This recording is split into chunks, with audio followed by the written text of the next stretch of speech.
Hey guys, it's your boy Knick Banks. This week we're talking about RJ Barrett and how he can improve under Tom Thibodeau. But before we get into that, please like, comment, and subscribe. Only 4% of my viewers are subscribers, guys. We need to get that number up. Bless up. If you guys haven't seen my first video on RJ Barrett, please go watch that. In the comments, I saw a lot of guys were really down on RJ. More people were down on RJ, I feel, than people were positive about RJ or where he can go. And I'm here to tell you, RJ is a lot better than a lot of you guys think. First of all, we hear a lot about his shooting. RJ, in his rookie season, shot the ball at damn near the same clip as KP did in his rookie season. Now, I know KP isn't on the Knicks anymore, but let's not act like KP is a slouch behind the line. RJ may not be as prolific of a shooter as him career-wise, but he has potential and there is room for him to grow. Second of all, we saw RJ use crazy footwork when he was in college and in high school. So the fact that he's not necessarily the most explosive athlete, or he's not the fastest, the quickest, he doesn't have the greatest handle, he has really high IQ and he has really good footwork. And I can easily see him implement his Euro step that he used all throughout then back now on the NBA level. If he implements that Euro step again, we'll see him create a lot more space for himself, considering that guys are getting into foul trouble guarding him anyway. Third of all, I'm going to mention that he's trained by Drew Hanlon. It's the same Drew Hanlon that trains Bradley Beal, Zach LaVine, all these other great 2s and 3s. So if you've ever followed Drew Hanlon online, you know that he, with all his guys, all his players, he focuses on 1 to 3 things to key in on with his players in that offseason. Meaning, he's going to focus on 1, 2, or 3 skills that he really wants them to get better on during that offseason. He's not going to work on everything and all their weaknesses. No, he wants to take some of their key weaknesses, the ones that he feels will be most impactful to correct, and he really hones in on them. And he already gave us the outline of what he's going to do with RJ, or rather what he's been doing with RJ, because apparently they've both been working out together in Orlando twice a day, focusing on his shooting, finishing, and shiftiness. So we know RJ's a hard worker. We know he's in there in the lab working on his shooting, working on his finishing, and working on his shiftiness with Drew Hanlon. And I think there's definitely a lot of fruit to come. I know a lot of guys were saying he's been working with Drew for years, and what difference is this going to make? I guarantee you guys, if you look and you watch him throughout his years of playing basketball, year over year, he's getting better as a shooter. So the fact that he didn't come into the NBA guns blazing, that doesn't mean that he didn't improve. He's improved every year as a shooter. He just has more room to improve, especially at this NBA deep 3 stage. But that takes me into my next point, right? Tibbs is going to improve RJ's shot profile, right? We know since Tibbs got hired, he's been talking a lot about statistics. We know Tibbs has been really talking about the corner 3. We know Tibbs loves that corner 3. Let's look at RJ. RJ is actually a decent shooter from the corners. He hit 37% of his threes from the left corner and about 36% of his threes from the right corner. From the left corner, he hits his threes better than Bradley Beal. Now, Bradley Beal is a more prolific shooter than him. He puts up more shots and he has his spots, but that's his problem. RJ has to pick his spots. RJ took most of his threes within the offense, and he wasn't afraid to take them. He's not just going out and being like, all right, I'm going to take this guy off the dribble and I'm going to shoot this 3. No, he's like, I'm going to take the smart 3 that's within the offense.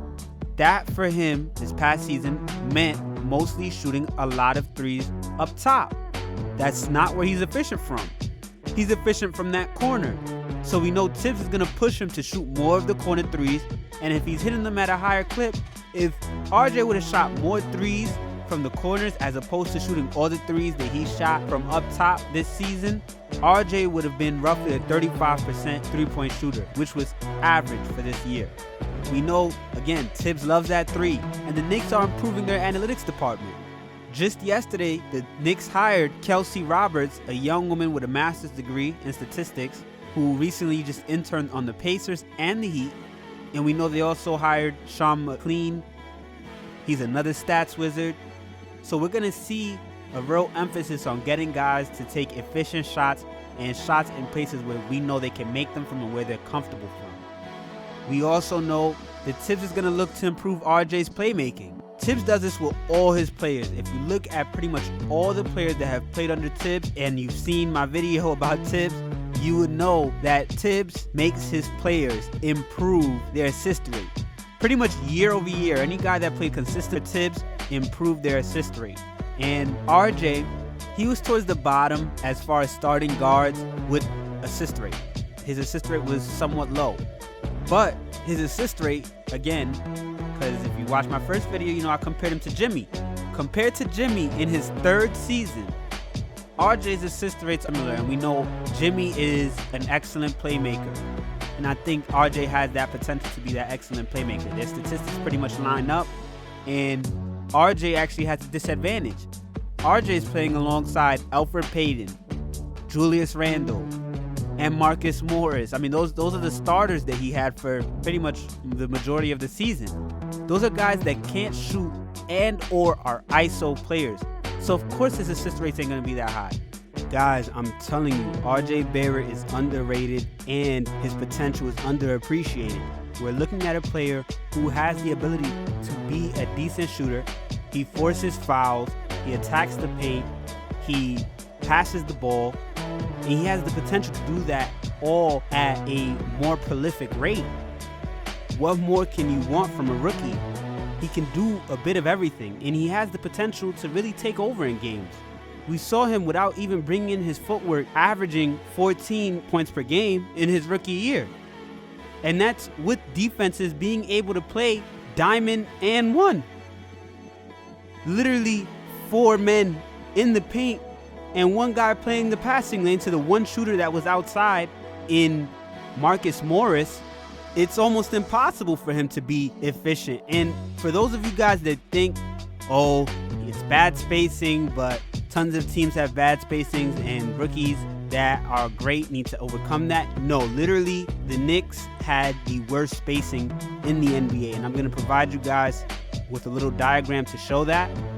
If you look at that, RJ, out of all the players in the NBA, had the worst lineup as far as spacing. Out of any player in the NBA, he played with the worst spacing in the NBA. So if you look at this picture I'm showing you, you see literally 4 men in the paint. And a lot of you guys I know are going to hop into saying, oh, well, he should pass the ball. He did pass the ball. He got an assist. It was a great play. But he's doing this while having 4 men trying to stop him from getting to the paint, trying to play the passing lanes. He has no shooters. Except for one who's in the corner and his defender is cutting off that passing lane. I'm telling you guys, RJ is smart. He makes the right reads.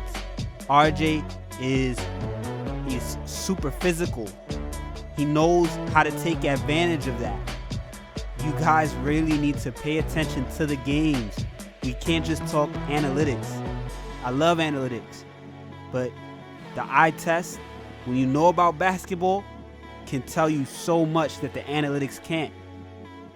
Everything has to be within context, and if you haven't watched the games, then these numbers are not in context to you. You won't understand the fact that, yeah, there's bad spacing, but literally RJ is shooting the ball.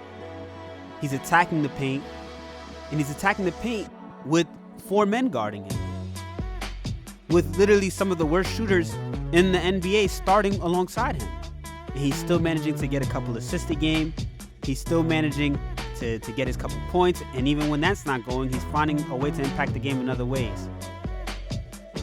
Guys, let me know if I taught you anything you didn't know.